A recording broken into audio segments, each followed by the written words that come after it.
Hello, everybody. Welcome once more to another episode of Africa Carrefour. In today's episode, we are going to talk about what is happening in America. It is sad daily as we turn on the news media. We watch the lives of black men being gunned down by police. The question that is going on in our minds is really what is happening. And some of you might also be wondering, how do we as Africans or as black men respond to such violence that we see on TV?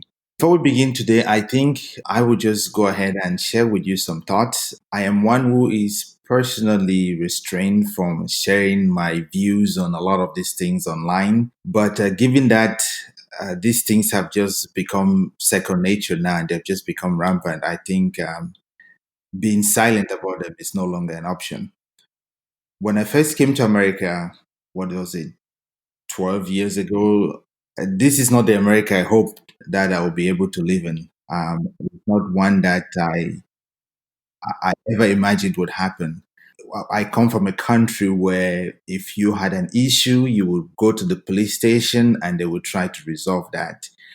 This is very interesting because one of my very first experience in America, I was a friend relating to me his experience with the police. He came here and he was lost on the streets one day. He saw a police car. He ran to it and stopped the cop and tried to ask the cop for help and for directions. The cop was surprised, but he tried to explain to him that I'm a foreign student. I'm trying to get here. I'm lost. Can you help me out?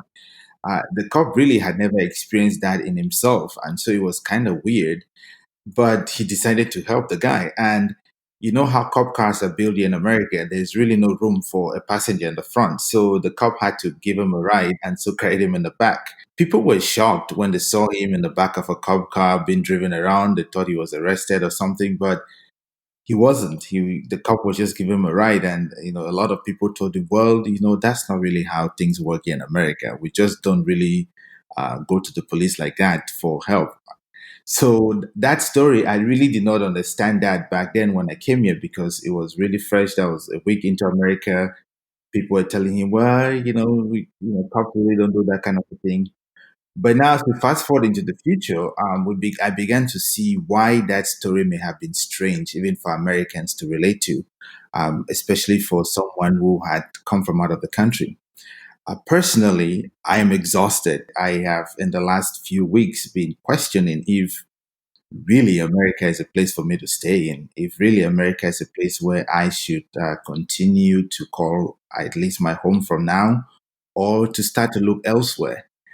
It's just been funny. When this whole lockdown started, I actually started to run. Decided, well, I'm going to probably stay at home a lot. I'm going to eat. I'm going to put on a few pounds. Maybe I should start, exercising, going around the neighborhood. Ironically, I live in the east downtown of Houston, so it's things can, in the downtown area, things can get really sketchy with police always running around. And I started running consistently every day except Saturdays for about 3 weeks, and then there was the news of the guy who got shot running. The guy I'm talking about is Ahmad Aubrey. And to be honest with you, I just stopped running. I stopped running because I was scared. I was scared that somebody might just mistake me running one day and just shoot me down. Um, when I started running, I had taken it upon a habit to not use the same route every day as a means to not be stuck with the same routine. But then as I began to reflect on that, it's like, well, maybe someone might see that I'm coming around a particular area only twice a week and I might become a threat. So I just stopped. Um, until today, I've not even run again. It's been, I think, a month now. I've not been running anymore. And so this is the life that we live here in America. And really the question is, what should we do? How should we respond? More recently, we've seen a video of George Floyd, who a cop knelt on his neck, him saying he can't breathe. I haven't even gathered the courage to watch the video, but these are the sort of brutalities and the reality that we have to live in. Really, the question is, what should I do? How should I respond? Should I go out and also join the riots? And if I don't join the riot, am I doing a disservice to my own people? these are the things that are running in my mind. But then I am also confused why it is that as a black man, what it is that the cops see in me that make me a threat instantly. I will recount one more experience, and this happened to me very recently. Because as we've been watching all these, the news and the police brutality and attack on black men, it's also given, at least for me, a moment to reflect on my own experience with the police. More recently, it was in December. I was driving to Nebraska for a graduation. I live in Texas, so going to Nebraska by road, you have to go through Oklahoma, then Kansas, and then into Nebraska. It was around maybe 3 a.m. in the morning as I was driving through because I left Houston late. We're trying to make it there very early in the morning by 7 a.m. So we left Houston around 8 p.m., hoping that we'll get into Nebraska by 7 a.m. This was around 3 a.m. I'm somewhere in Kansas, and the cop, pulls me over. I didn't know what was happening. At the time, I didn't make of it a big deal, but really thinking about it now, I'm just in shock of what happened. The cop pulled me over. I was in the car with my sister. I was in there as well with my fiance. We're driving up to Nebraska. It was her graduation ceremony. We're trying to get to her pinning ceremony as a nurse. So as the cop stopped us, came to my side as the one who was driving. I didn't make of it at the time, but as he approached, he had his hand on his gun. We had watched the news, and it's just become second nature to us now as black men in America that my hand was just on the wheel. He's asking and in anticipation of him coming by me, I already had my driver's license, visible there, just so that if I stretch my hand to pick it up, it's not like it's a gun that I'm getting out. I don't even own a weapon, so it was just funny. And then he just started asking random questions. Where am I from? Where am I headed to? I'm from Houston. I'm going to. Why are you going to Lincoln, Nebraska? What's there? And then it was funny because we're three of us in the car, all black Africans, and so he called his buddies. It was one cop, and then I saw, two cars come by. At the time, I didn't think of it as a big deal because I'm like, I am just going to Lincoln, Nebraska for this nursing pinning ceremony. So to me, it wasn't a big deal. But and then the weirdest thing happened. They separated three of us. They interviewing us, asking us the same questions to try to see if our stories match up. Who are you? Who are these people to you? Where you guys are headed to? Where in Houston do you live? What's your address? Blah blah blah. I mean, I was just shocked, and we ended up spending about 35 minutes there just for a stop. Till this day, I have no idea why. Um, but in light of everything that's happening, this is the reality that we have to face in America. And it can be scary. Now it's like, should I even leave my home? Like I recounted earlier on, I have chosen not to go on runs anymore. Now, even when I drive on the road, I become very more aware. I try not to speed because one, I guess, routine traffic stop could be something else. Here we were in the middle of Kansas. I had no idea. What if our stories didn't line up? What if, I said, this is my sister, this is a fiance of mine, this is my fiance, all those things. What if we all gave different stories? What would have happened? That is just the reality we live in. So, in this episode, I've decided to bring back our good friend, Dr. Dalitso Ruwe, to be able to help us make sense of a lot of these because this is the reality that a lot of us, black men, black people, people of African descent, are facing in America. Hopefully, he can be able to help us make some sense of this and what are some ways in which we can respond. Why is it even that we have this a disparity of police and brutality amongst our kind? What is it that we have done? Given that he's somebody who studies this and make a life out of it, so maybe he might be able to help us and share some light on this. So, welcome once again, Dalitso, to the Carrefour. For those of you guys who haven't listened to our previous two episodes, I encourage you to go back there and listen to those episodes. But welcome back to the Carrefour. Matt, well, thank you, brother, for always being impassionate and just being always giving. And I appreciate you creating a space. And then, too, brother, you know, I just kept thinking about the experience that you just shared, so powerful and heartbreaking in a lot of ways. Given the climate that we're in, and just again, on a moment in which you're going to celebrate an accomplishment, you're accosted by the state in a manner in which you're a suspect even before anything is proven otherwise. And so, yeah, man, and so like you're saying, part of this understanding, right, for most of us bred within the continent of Africa, where we have roots to more immediate places, right? Police violence may look differently than what it looks like here, right? We know that sometimes there's corruption in our own countries in which the way we engage with the police, but the level to which we see black people here dealt with in manners in which they're dealt, non-human. The violence is everyday and omnipresent. Is a real thing, like you were talking about. I think about in 1999, one of the most crazy cases that happened was with Amadou Diallo. I think the brother was from either Ethiopia or Kenya, if memory serves. I can't remember. But that was one of those incidents that happened in this country that was really an eye-opening experience in terms of when we think about the black immigrant experience. There was also an experience, a lot of Haitians as they were coming in the 1990s when immigration started opening up, to more African countries and sort of the Western Hemisphere too, in terms of Haiti, Dominican Republic. So yeah, when we talk about police violence, I mean, America has a long history, right? Like you can start from the age of slavery, where in slavery the slave patrol system transformed into the police system.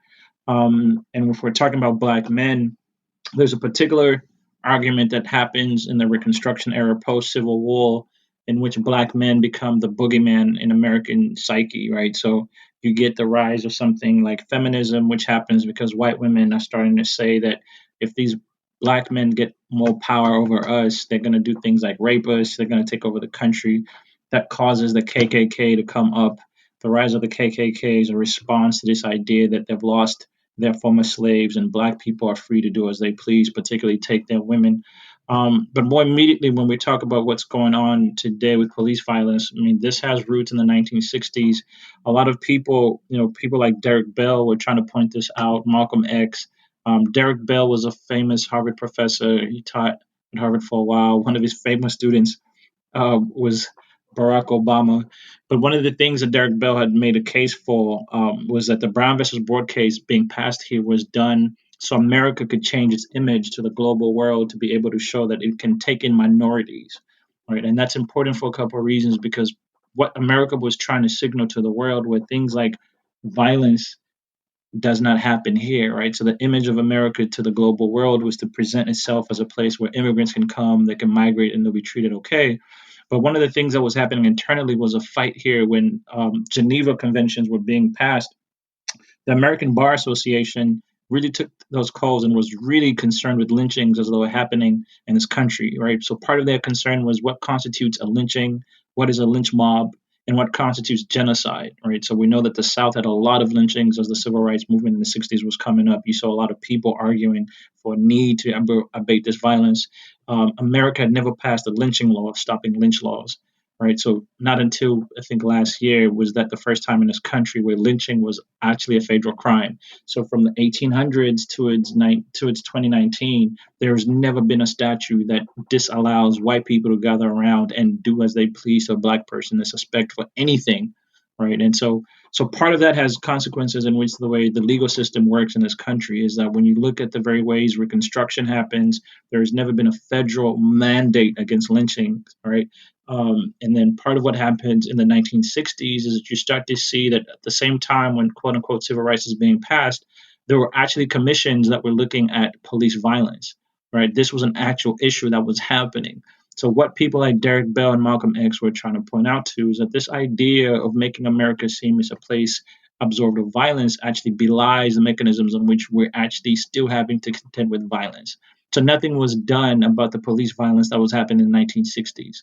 What was done was to pass the Civil Rights Acts to seem as though like we're in a space in which white people and black people can get along together. Underneath that was always this violence of police violence that was never dealt with. Yeah, so if I can hear you correctly, it is that violence has always been happening in America, but we did not properly address it. Instead, we passed the civil rights law, and America did that as a way to tell the world that America is a place, devoid of violence, and that it's a place that racial minorities can come to. Is that also probably why you have the diversity lottery in America as a means to be able to welcome folks here into America? Yeah, no, absolutely. And I think this is what we're getting at the last podcast. We spoke about the African identity. I mean, it's exactly what happens is in tandem because so what happens when the Lincoln when I'm sorry when the Lyndon Johnson and the Fred and Kennedy administration were looking at what's going on. This is exactly what they were doing, and this has more roots in terms of what FDR was doing when he was looking at the World War Ones and twos. And so what the FDR's Frederick Franklin Roosevelt's government, in terms of administrative people, were looking at, they started thinking about how do we make America seem as though it has minority rights. So what they were doing is that they started using this concept called minority rights to be able to say, let's pass these rights for these minorities so that we don't allow them to do things like cause rebellions. And I think we can talk about Mhm. rebellions because that has more immediate claims and why that idea of minority rights was passed. So again, right, instead of dealing with white violence, so again, FDR, Kennedy, and all these people, they're not dealing with violence and what is to be done with white violence. They're saying, how do we make America look as though it's open not only to black people but to minorities across the globe? Because remember that the U.S. at this time is fighting Russia as a power, right?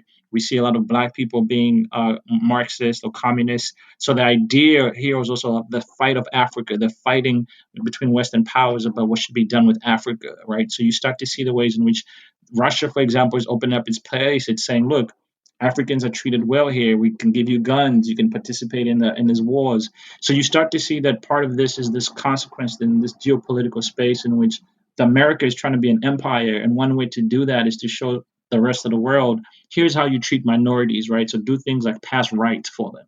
So again, since Reconstruction through the 1960s, white violence in its different forms and shapes has never been dealt with. What has been dealt with is to make it seem as though black people are comfortable in this country.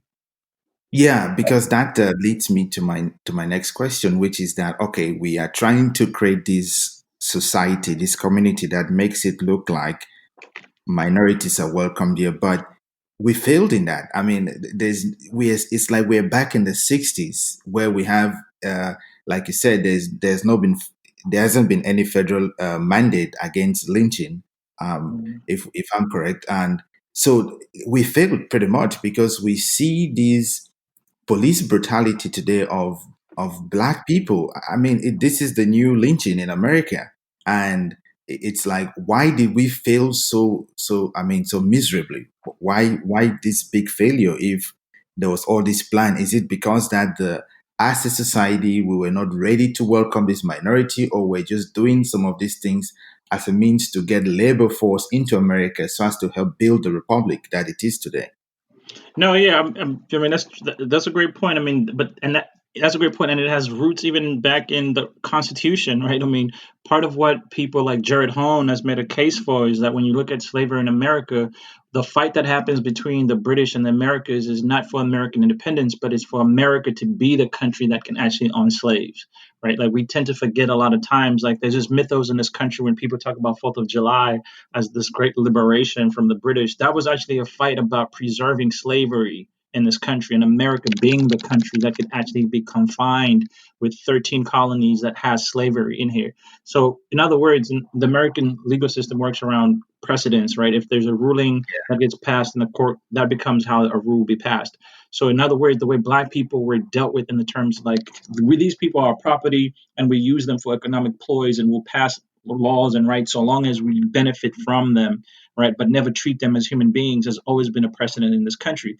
Underlining that is the violence that white people could do. So in the slavery, right, people like Angela Davis has made a case for like when you look at the actual idea of something like the capital punishment or the death penalty, it starts on a slave plantation in which white people on the plantation could do with black people as they pleased. There was nothing that stopped an overseer or master from killing a black person with impunity, right? That thing actually morphed. So that even the idea of capital punishment was a fight that happens in Reconstruction between Southern white people and Northern white people about the best way to actually deal with black people. Right. So at all points in this country, you see this idea of white violence as the driving force of what should be done with black people. That is always the question around the very ideas of what rights black people have. So yeah, so down from slavery, Reconstruction through the 1960s into a contemporary moment, right? We see the ideas of white violence, and this is beyond even just police officers. You see the ways in which, like, the brother who gets shot for jogging, like you were talking about, right? The mendacity that white people have to think that they can just run up on you and pull a gun and shoot you, and be covered up by 3 months of a DA's office not doing anything. You saw the same thing with George Zimmerman. You saw the same thing when we talk about the ways in which that the Central Park incident, in which the brother told the white woman to put the dog on a leash, and she causes this idea of calling the police. And that is what is true to America, right? Like, when we talk about this country in construction, it's not just the government, it's that white citizens have the ability to wield power against black people, right? That has always been a truism about what it means to be in this country. So I am, I mean, as just a regular human, I am just confused. Why can someone harbor so much hate in their heart, in their mind for another person just because they are of a different race? I mean, I think that now we are looking and we are talking a lot about black people now because we are seeing a lot of brutality for them in the news media by the police or by just regular people. But this is the same thing going even with the Hispanics here in this country or other minorities here. They're being like Mm-hmm. called rapists and drug lords and all this sort of names and all of that. I mean, why is this the case? I mean, we've come a long way. I think that we've come a long way as a society. We have a lot of, I mean, intermarriage amongst race now. There's some kids that will identify as five different race and all of that stuff. We've mingled a lot, but is it just that these things that had happened in the past, we've just passed them on from generation to generation, and there's really no way to be able to eradicate such level of prejudice and hate in people? Yeah, no, that's a great point. I mean, that's some of the research that people do, and that's part of some of my research is like, yeah, at some point you have to ask yourself, what is it about white violence and white people and racism that it's passed on generationally, right? So said differently, Yeah. with any other racial group, you would call that a pathology and see those people as diseased. And part of what has also happened, again, going back to 1940s with the Civil War, I'm sorry, with the World War Ones and twos, social scientists at Columbia and Harvard started realizing what was happening, what Hitler was doing over there in terms of Europe and the genocide that ensues with the Jews. They were worried around the nationalism that they saw arising. And so what they started doing is that they were concerned about black people being mad with white people and maybe doing what Hitler did to them. All right, so what you then see was a concerted effort by UNESCO, right? The rise of UNESCO was a concerted effort around this idea that all racial groups are prejudiced against other people, and these groups will then act in ways in which they are violent.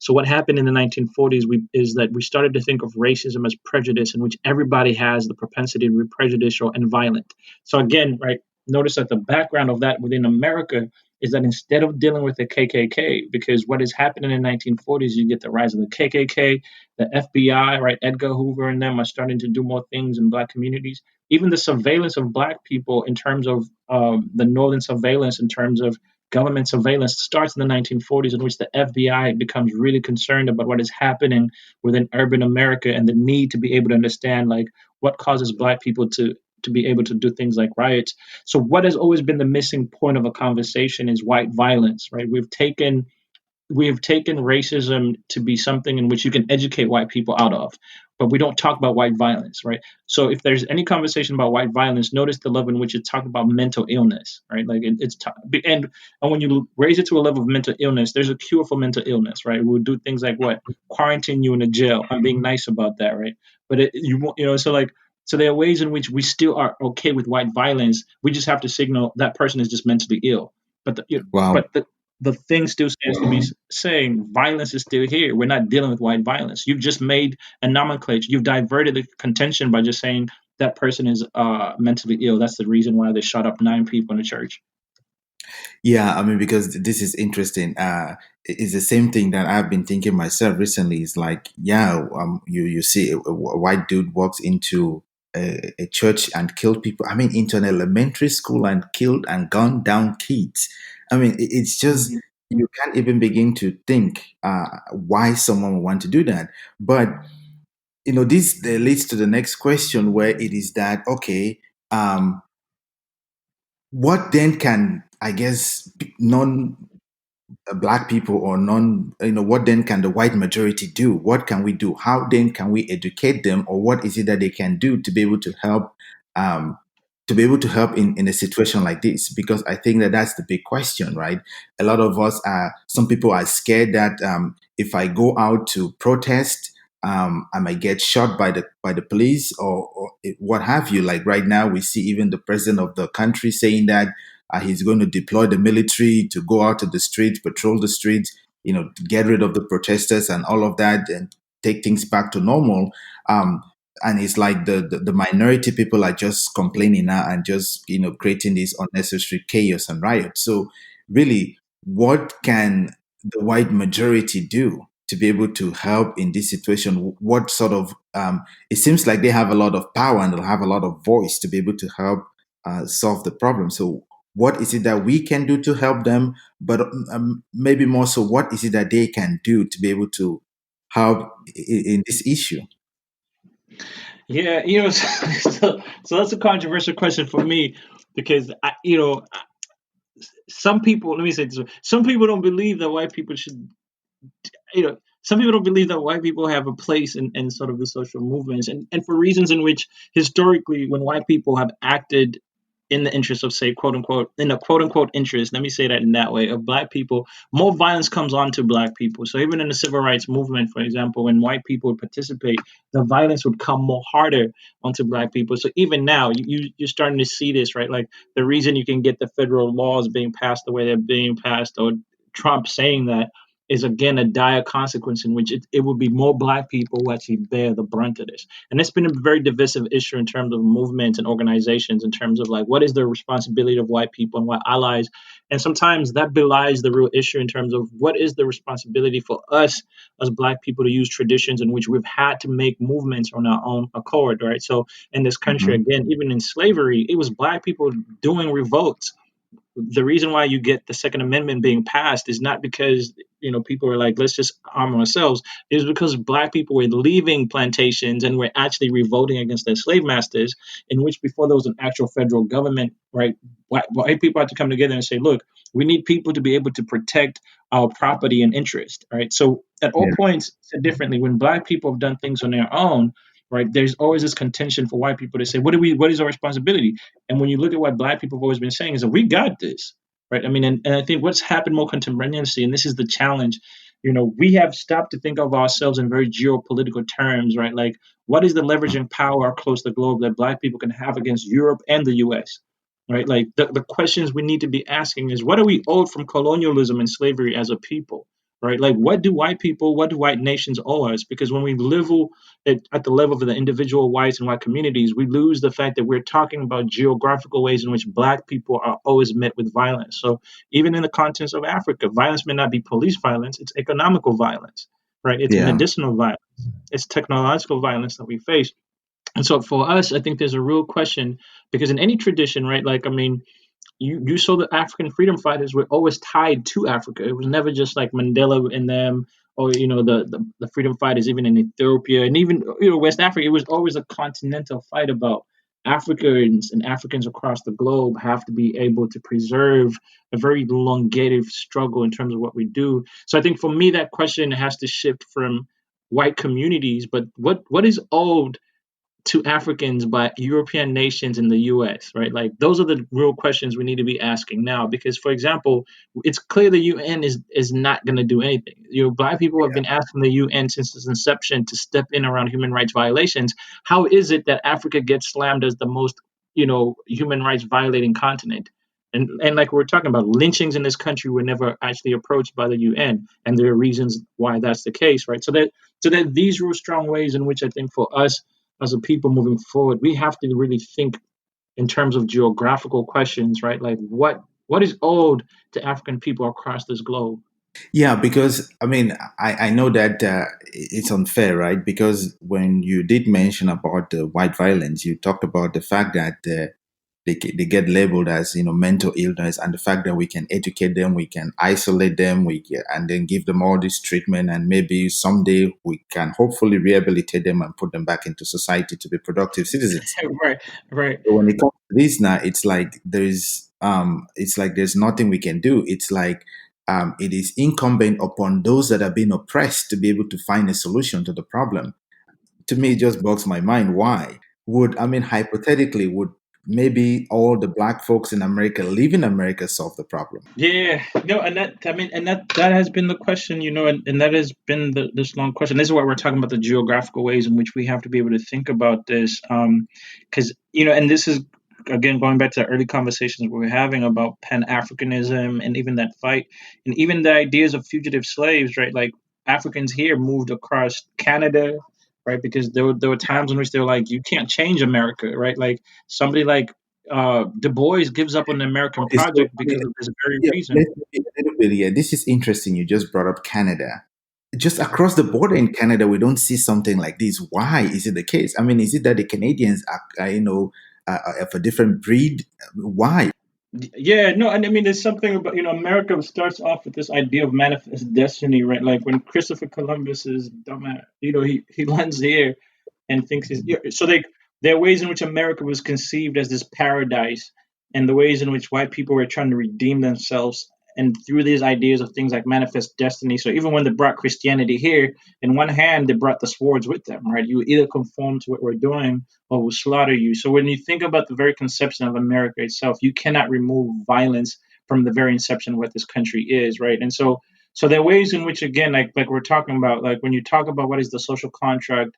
So even for most white people who are not white when they came to this continent, their ability to be accepted by white people was their ability to use violence against black people, right? And so there's a way in which violence in this country creates the ideas of democracy. So what it means to be democratic in this country is the ways in which the institutions of America and white people are able to use violence against racial groups.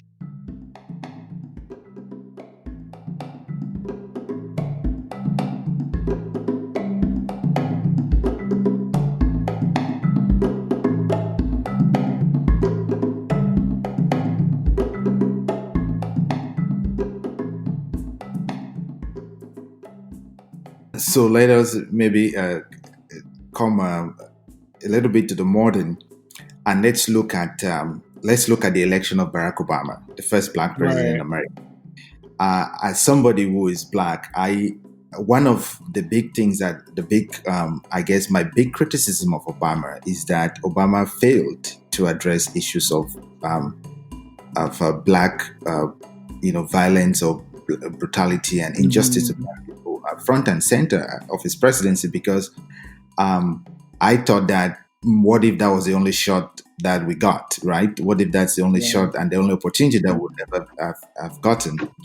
And he did not, be able to put that front and center. I mean, maybe for various reasons, to him, I can't speak for him, but isn't it really, I guess, frustrating that in a country where we can elect a black man all the way to the most powerful office, but it's like, in a sense, it feels like the election of Barack Obama was in a way to appease the black folk and to tell the world that, see, America is an open place, it's fair, you run a good election, no matter your race, you can win the presidency. But it's like this violence and this injustice even became, I guess, louder and bigger, post election of Obama, and even during his presidency, we saw a lot of this.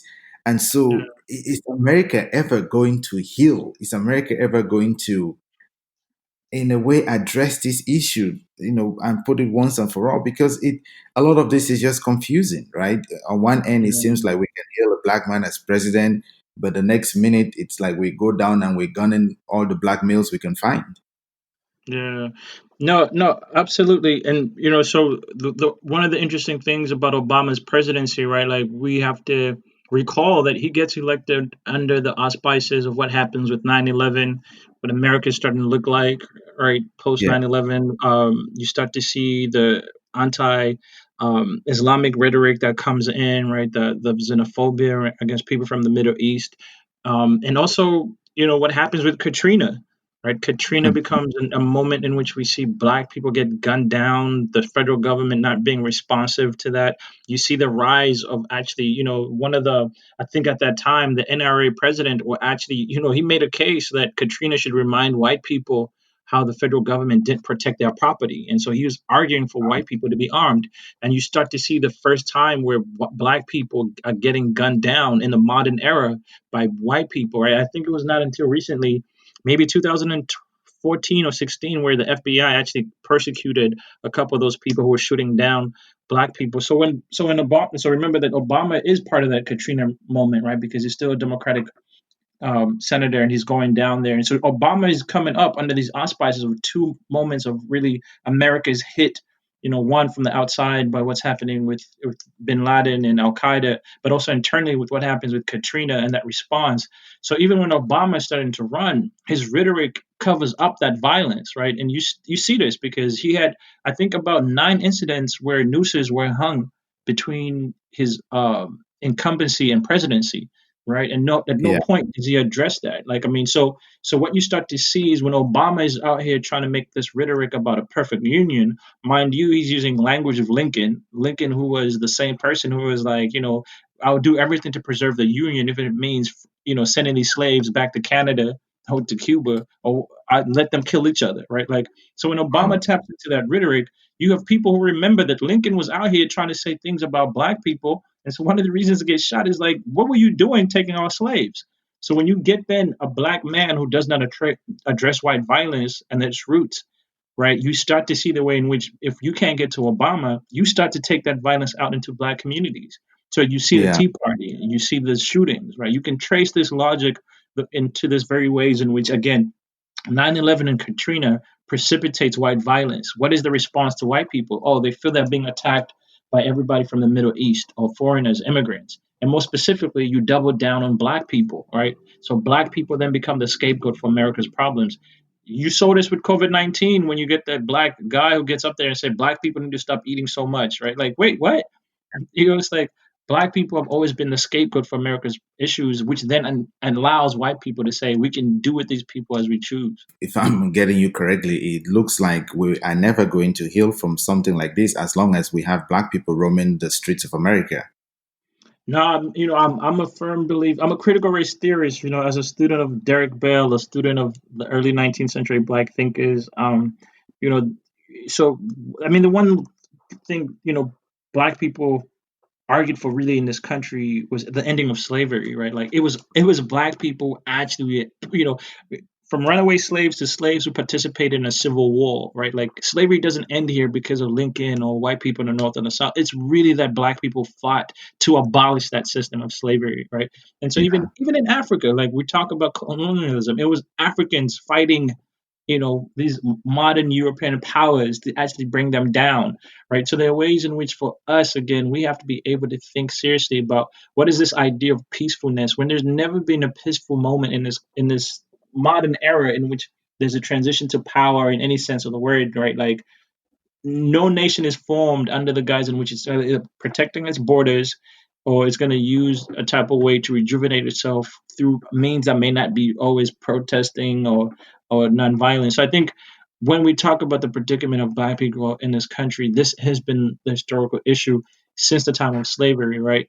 White violence is always omnipresent, and at different eras and different times, black people have responded to that violence in different ways. Like I think that's sometimes that's the missing rhetoric or legacy that's not always talked about is black people have always responded, even if that response has meant that white institutions have come down harder on them. But there's always been a response to white violence, and so for us, unfortunately, what happens in the 1960s.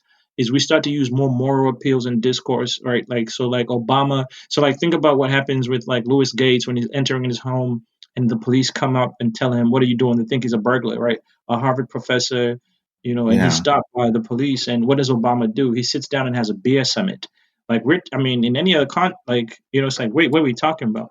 But we've been Yeah. enculturated to think we can talk white violence out of its effect on black bodies. Yeah. I mean, this is. I mean, this is again. This is interesting, but at the same time, it's so frustrating.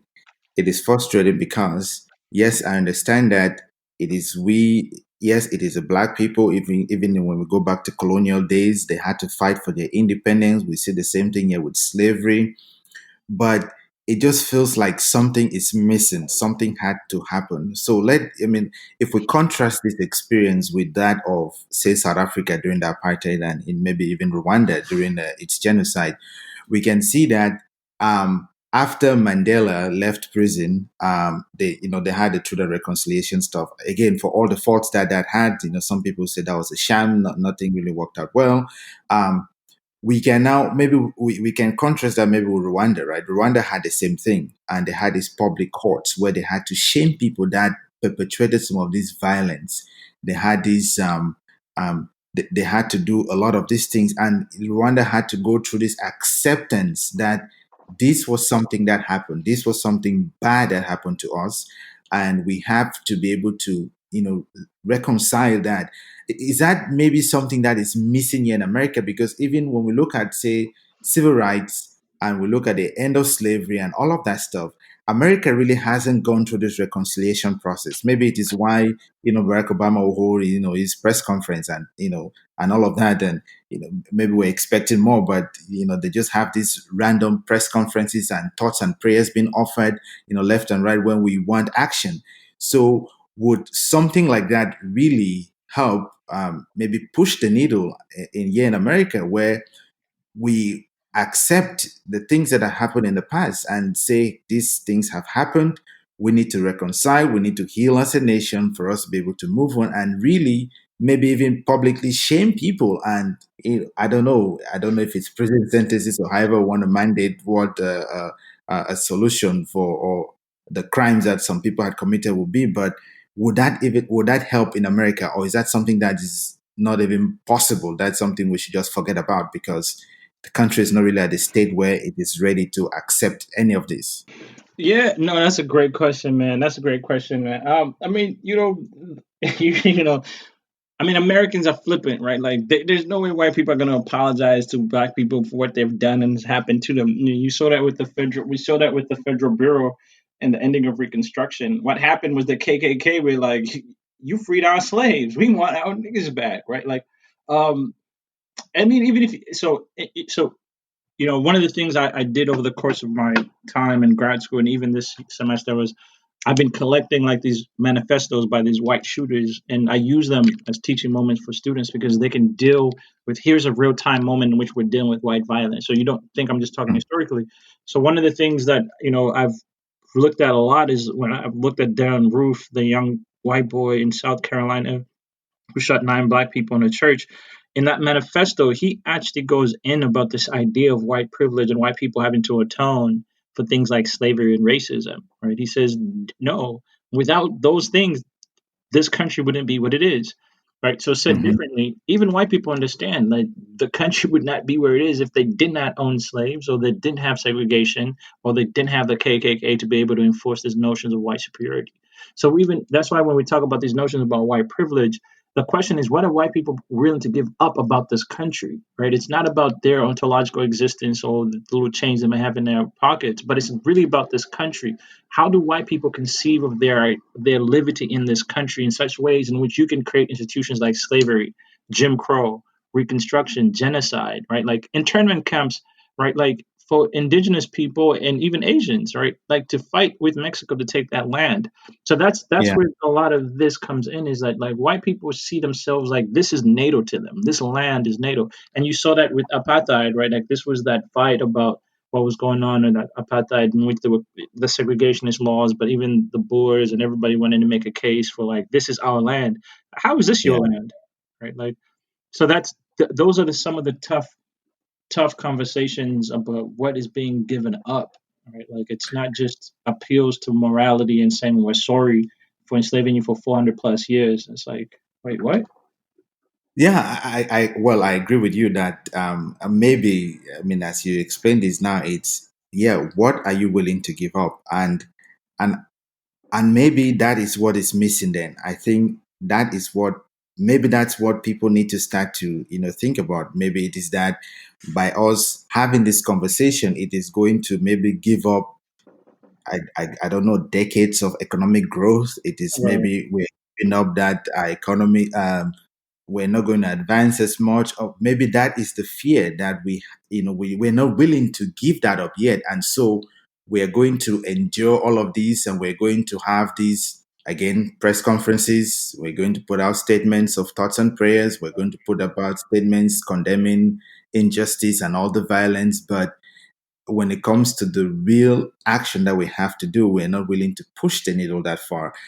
I think that, again, this goes back to the exact same thoughts that ran through my mind when we, on our university campuses. I mean, I happen to study on a university campus that, Confederate leaders, streets and buildings are named after. And this was something that was going through in America, right, at the time, where, all the way down to Princeton, where it was a major one, where the former president, Woodrow Wilson, has a whole school named after him and Mhm. buildings and dorms where students live in. And with all the protests and that were going on during that time, I guess the real question there that we as students really did not answer and did not tell our administrations what was what we were willing to give up if they were not willing to respond to us and to be able to take down the Right. statutes, rename the buildings, rename the. It is that we were not willing to tell them we are willing to give up our education. We're willing to give up these Yeah. prestigious degrees from your institution unless Yeah. we're willing to give this up if you refuse to answer these questions to us.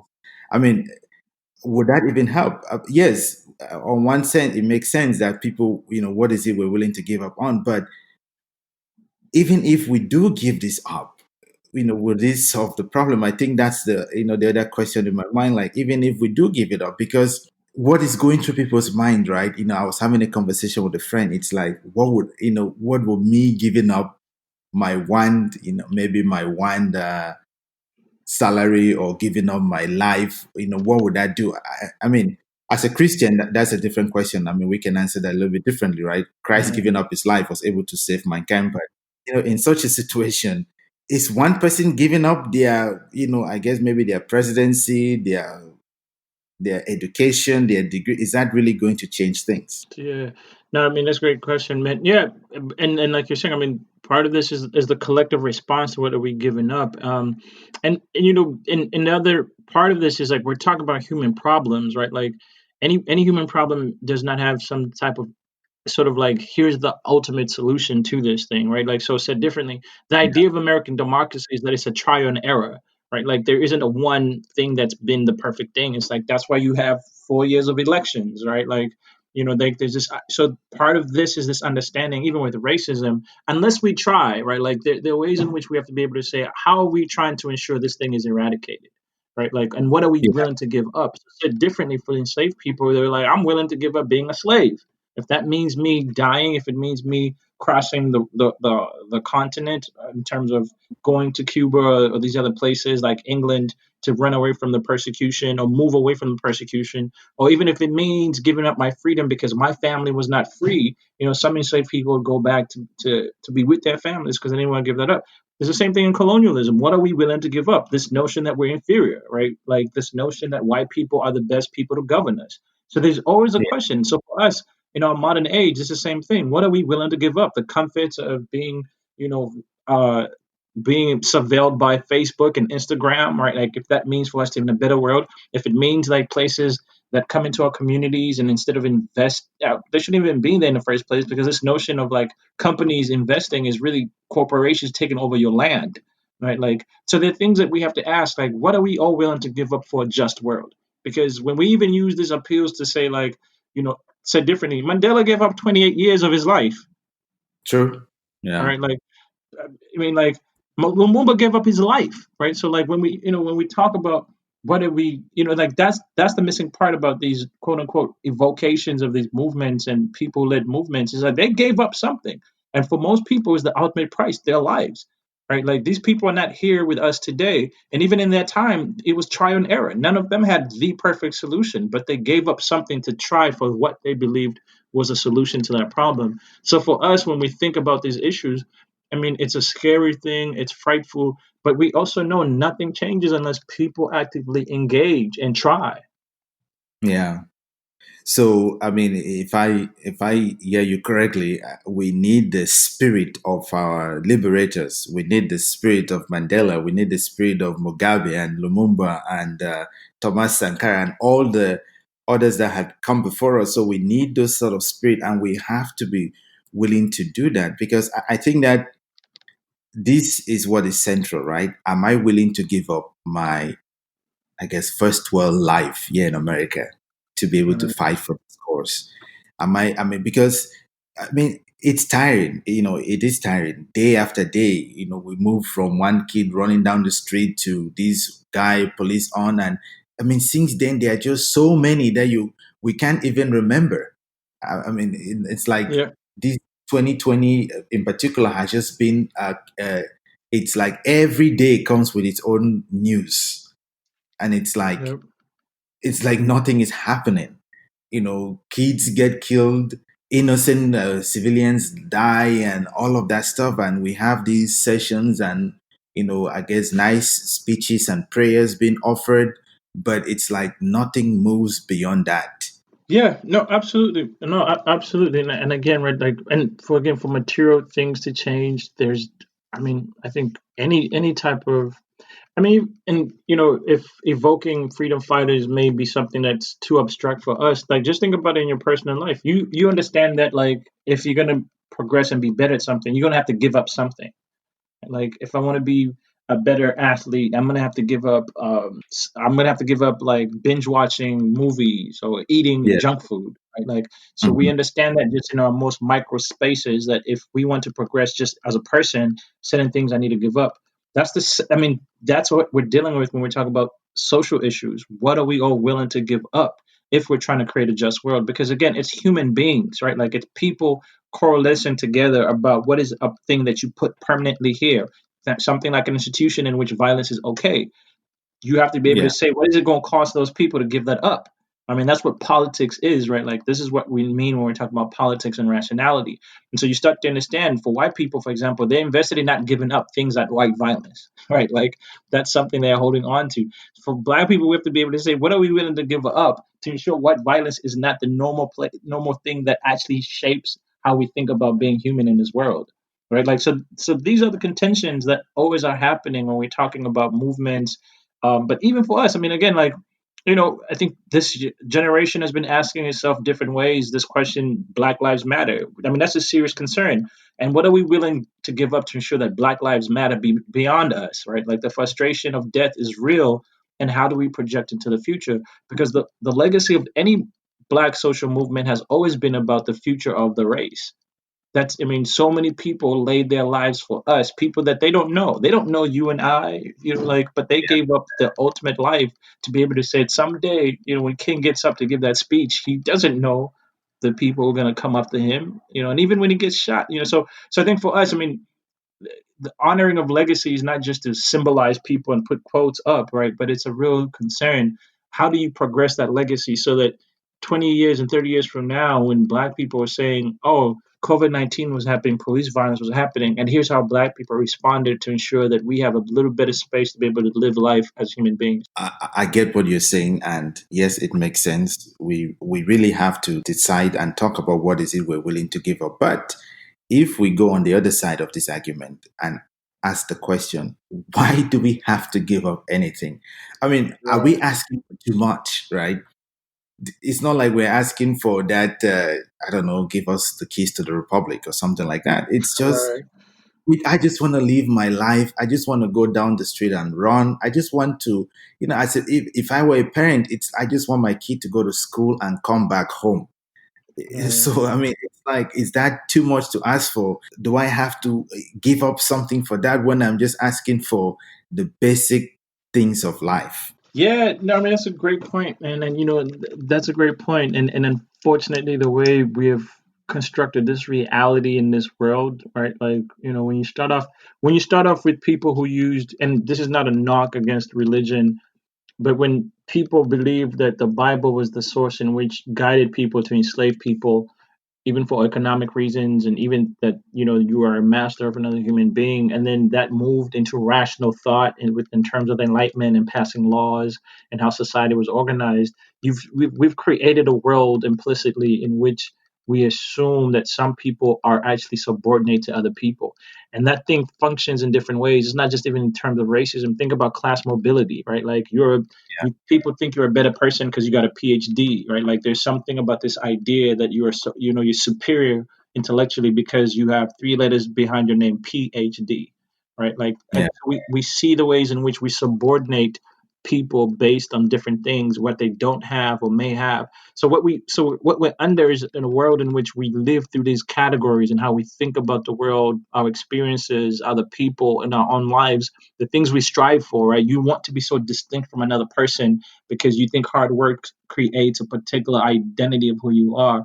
So these are things that we're struggling with. So it's not just like the race component, but the way even capitalism functions, right? Like the way religion functions in our lives.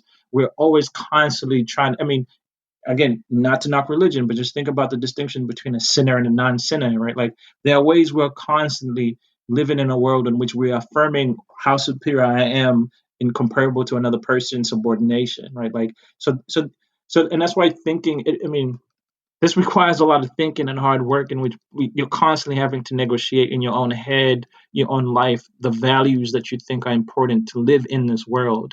And so now just take that at that level in which, one person is trying to distinguish themselves from other people, and put that in a group of people in which that's something that's constantly reinforced in them, that you're superior because ontologically this world was made for you as a white person. This has been good. I think that hopefully this will be able to help a lot of us in this moment of, I guess, all the questions and all the griefs and all the despair, and we're wondering. So we need to take action. We need to be able to, I guess, get involved in politics. We have to vote for leaders. We have to, um, we have to fight, I guess, for our own freedom. We have to be willing to give something up. Yeah, so thank you very much. But before we go here, it is really, how are you feeling? I mean, how are you, feeling personally about all of these things? Are you? I know I'm worried. I'm tired. I'm scared as a black man running around the streets here in Houston. Yeah. No, brother. No, I appreciate you asking me, man. It's disheartening, man. There are times. I just had a friend. She was asking me. She texted me a little earlier about, like, when's the last time you cried? And I was telling her, I cried. I didn't tell her I cried during this moment. I thought I cried in a different moment. But yeah, man. I mean, it's heartbreaking. There's no words for this. There's no experience. There's nothing. Like we were talking about. I mean, you're getting your PhD. You're practically a doctor, and on your way to celebrate you and your fiance, man, you get accosted by the police, and you're treated as though you're not even a human being, right? So that it's a dumbfounding experience in which you're trying to understand, like, what have I done? Mm. There's nothing that I could do in which this thing is always present. So the one thing I've been trying to do is particularly, and there's a really an interesting movement right now in the American Academy that's arising called Black Male Studies. My former advisor is one of the principal founders. He actually has a really good book around a lot of these things. The Man Not is a really good text. But he's kind of showed this idea of black male misandry, which is the hatred of black men, and we've been talking about it in different ways in this conversation. So one of the things we've been trying to really do is to take stock of the ways in which, as a black man, when I experience the ways in which people approach me because of my black maleness and the way I'm treated for that, trying to find spaces where I can actually have conversations with other people, and most specifically black males, right? Like African males, black American males, to be able to process these things, because we need to find language for this, man. Like, it's disheartening and sad, right? Like, the brother's calling out for his mother. Like, there are so many of us, so things like that in which trying to find language and hold space for each other as we're grieving. So it's been a a tough moment, man. I've been on the phone conversations, people checking in on me checking on other people, even us doing this podcast, right? Where we're checking up on each other. So I appreciate to be able to converse with you, my brother. I tell you that all the time, man. I love you, bro. I appreciate all the work that you've been doing since I've known you and now, and so I'm always appreciative every time maybe I have a chance to converse. So this is therapy for me to be able to talk to another African mind about our experiences in the world. Yeah, I mean, I think the feeling here is mutual. Is that I think once in moments like these, gathering and talking to people who are like you, I think it brings some level of comfort and maybe and even hope because as we talk about this, it also gives us ideas and we begin to reflect on what is it that we even want our own legacy to look like and what is it that we want to be able to do to be able to contribute, as a solution to this problem. Um, yeah. So, I mean, one last thing here from you. So, do you think that we should go out on the streets and protest? Absolutely, protest in every way. Protest at home, protest in the streets, protest in the academy, protest wherever you're at. I mean, protest doesn't have to just be the streets, but yeah, I mean, and again for us, I think there are just two things that I would say again to the listeners and us too. I mean, there are two questions here. What are we willing to give up, and then what is the future of the black race? What is our responsibility to the future of the black race? And again, that Yeah. doesn't mean we don't have to have kids or any of that, but like we just have to think seriously. What am I doing to ensure that black people survive 100 years from now? Like how do I think about that? Do I think of myself thinking about other people beyond myself? So I think those are the two more pressing things for me as we were talking this conversation, right? Like how are each of us in our own humble ways taking up those challenges to give up certain things to ensure that there's a future in the race, and then what do we hope for the future of the race, and how are we actively participating in that future? Yeah, that's actually a very good point, and it is one that we can stop on here. It's really what are you willing to give up, and what is your responsibility to the future of our own race. I think that is something that I hope that you who is listening can be able to ponder upon and think about how and what you can do to be able to contribute to this discussion. I know that it can be really challenging. I know that, yes, just like you, I'm also very tired. I'm just exhausted. It can be daunting turning on the news and just seeing the things that happen. But I think that it's incumbent on us to create the change and to create the society that we really want for the future.